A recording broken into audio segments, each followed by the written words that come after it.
let's talk about this roughneck. This is what you have so far, and we've let this sit for many months now, and it has twisted, warped, and myself or my assistant will rejoint the fretboard side and reflatten the headstock side. We'll also have drawn the finished neck template on there and initialed it. That's how you know that this is ready to continue work. Now we are wanting to get this neck to here. This is totally finished, and we're going to do it in 3 stages. Stage 1, stage 2, stage 3. And I want to talk about each one of those stages, and then I'll come back and review the first stage thoroughly. In this stage, stage 1, we're going to choose and draw a headstock and cut it out with a bandsaw. We're going to choose and draw and cut it out with the bandsaw. Then we're going to use rasps to shave it to the line. So notice that there's a 1/16 or so away on both there and on the bottom side. So we take those in. We are also going to shave the thickness down. There and there's a slight taper. Then we will round this off. So we're mostly working on the shaft here, getting it close. That's stage 1. Stage 2 is then refining the mostly with rasps and taking the headstock to thickness and shaping the tailstock bump. The final stage is to take it from there to there, which is mostly finished sanding. We'll go from 100 grit to 120 to 150, 220, so that it's very polished. There should be no more rasp marks, deep grooves, anything like that. Each one of these takes an hour or 2 to get to there. Okay, so let's go back now to stage 1. Here's my rough neck. It's been flattened there and flattened there. I've got a drawing of the finished neck template along with mine or my assistant's initials, so you know that it's ready to start working on it. Okay, let's choose first a headstock. And I can choose any of these, but you're not limited to any of these. You can also make your own. If you want to do some variation, take a piece of paper, fold it in half,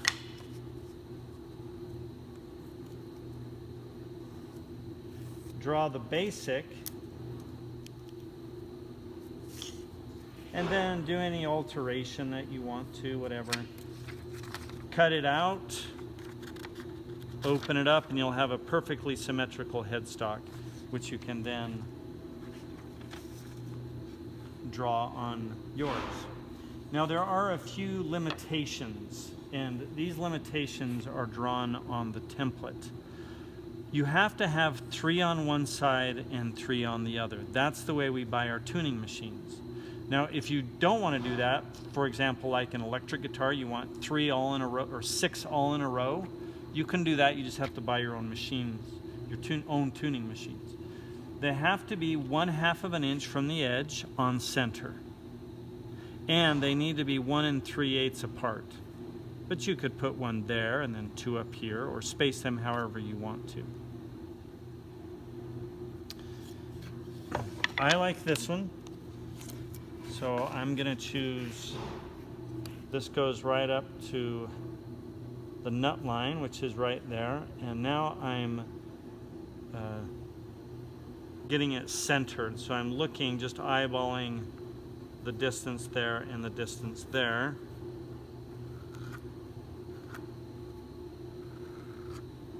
Ballpoint pen is my favorite thing to use because it doesn't wipe away as I'm sanding and such. That's the finished size of my neck. And here I've got 3 options. One is just the same as it has been in the past, straight. Or we can do both of these are tapered, this one a little bit smaller, this one a little bit wider. I'm going to choose this one.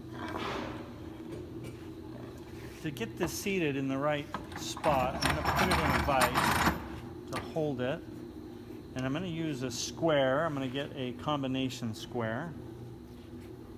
And I'm going to go 90 degrees down from the center of where my truss rod groove is.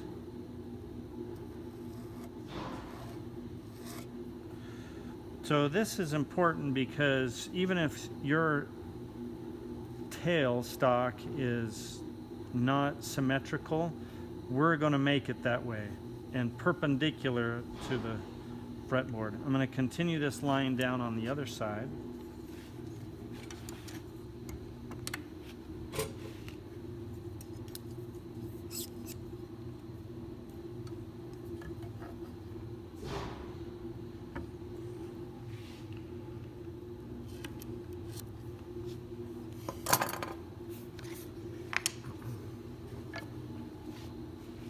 And there's a hole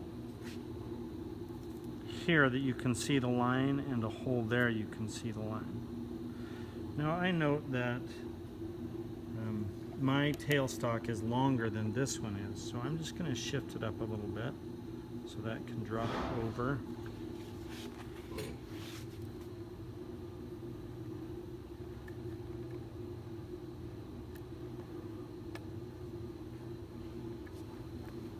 That's where it starts, and it's going to angle up right to where it intersects the fretboard, which is, I can see here. So it extends right there and right there. And since I don't have quite enough room on my template, I'm going to use this to draw that straight line.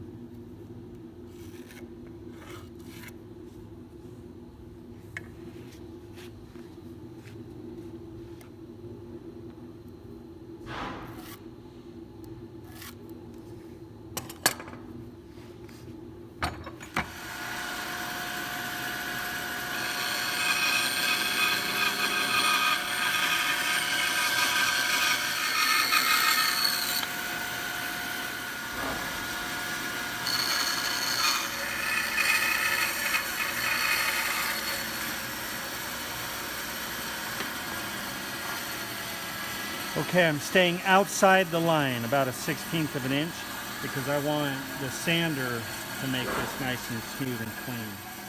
I have to make that blade go just outside that line. So I'm going to raise the guard up.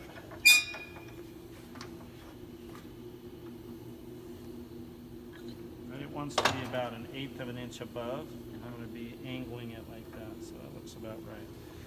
Okay, so you can see in back there that I'm going to put the blade right on that corner and then right here. So I'm looking at a blade here and a blade right there.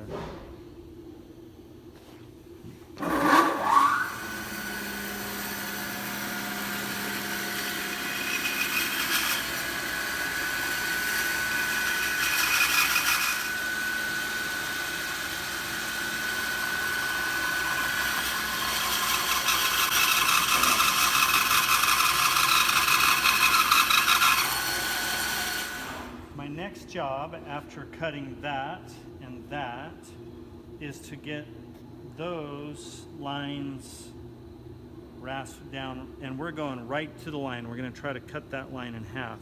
It's easiest, I think, if I put this in the vise, but you'll notice that I can't do this very easily because of the table. So just get yourself a couple of spacers from the garbage can. That's my spacer block right there. And I can put it right behind, and that brings that out far enough that I can work on it.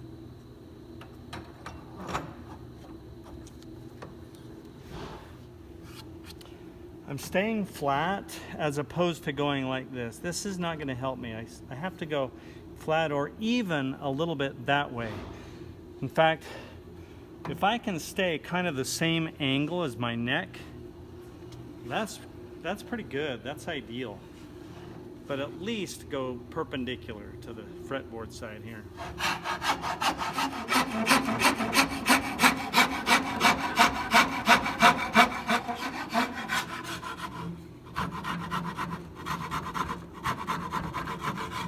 Okay, that looks pretty good. I've got that side. Go right up to your line. Avoid going past it, but you can go right up to it. Okay, so now we've got that. Now we have to worry about this thickness and then the radiusing of the shaft from there to there.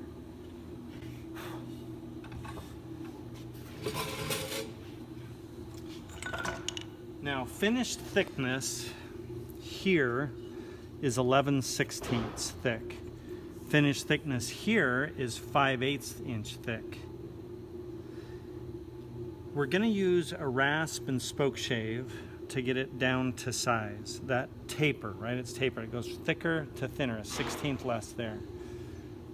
Because of that, and we're going to need to finish sand it, let's not go that deep. So since finished thickness is 11/16, let's go 3/4. So we're going to go down to that line right there. On thickness, right? Eventually it's going to go a 1/16 less to 11/16. On this side, finished thickness is 5/8. So let's go a 1/16 bigger at 11/16. That's my line. Now what I'm going to do is take my rasp and I'm going to rasp right down to the line flat. And I'm going to do the same thing right there flat. And then it'll tell me where I have to stop. And then I'll work on in between.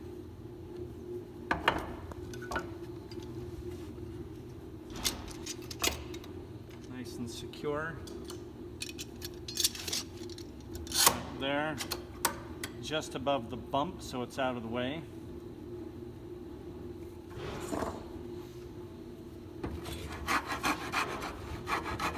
Almost there.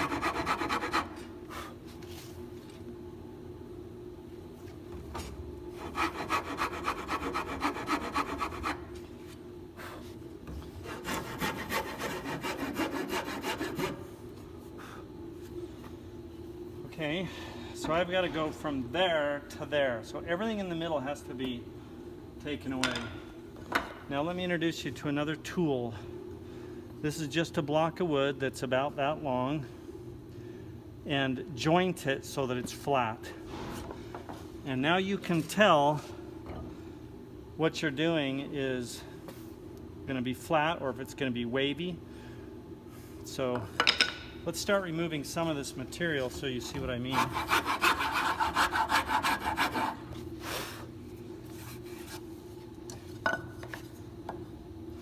Okay, come look at it again. Right, so you can see starting to drop right there. And I got to keep going though. I got to get it all the way down so that touches there and that touches there. Now some will ask, do I do the flat first or can I start rounding it? And it's usually a combination, because you can see as I'm going flat here, I've got this wide to remove, whereas if I start taking material off the corners, there's less this way to remove. So it's kind of a combination of both.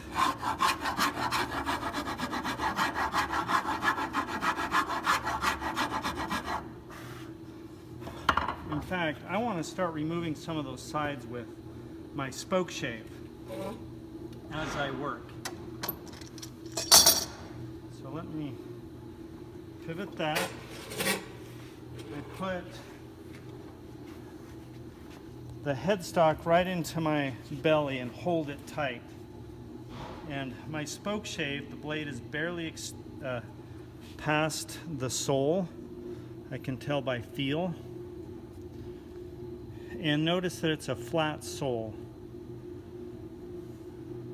The other ones we have are rounded this way, rounded that way. They can be used too, but this is probably the easiest one to use. And look how nice and easy that shaves off. And that's, compared to that rasp, this is fun. And when you're going, if you find that it's not cleaning up really well, like that's a nice cut. Like if it starts chattering like this, that means you're just going the wrong direction.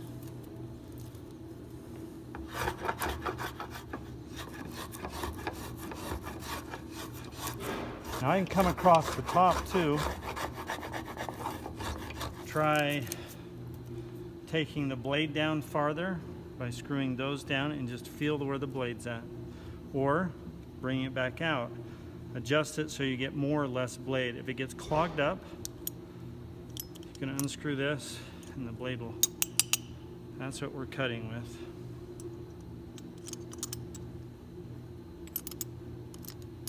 Okay, now this is where I'm going.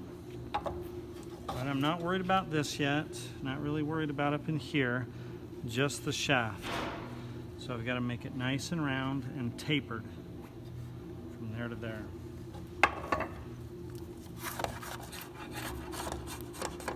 Now as I'm coming around this edge, you got to worry about not cleaning off here and digging into that line. So sometimes I'll draw me another line.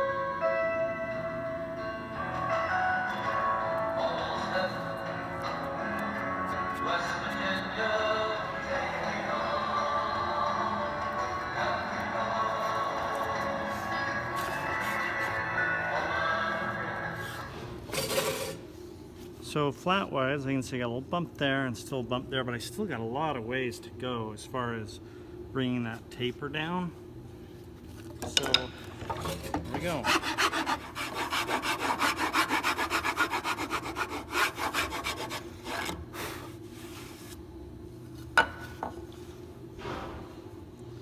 And that's getting pretty good.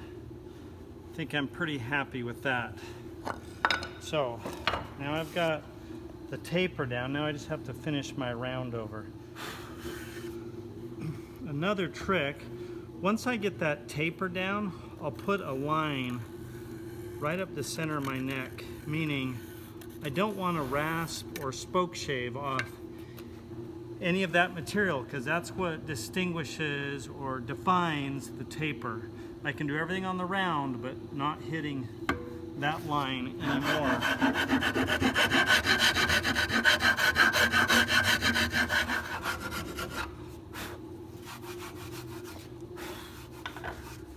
All right, that's stage one. Our next stage is to move now into the headstock and into the heel. That'll be stage two.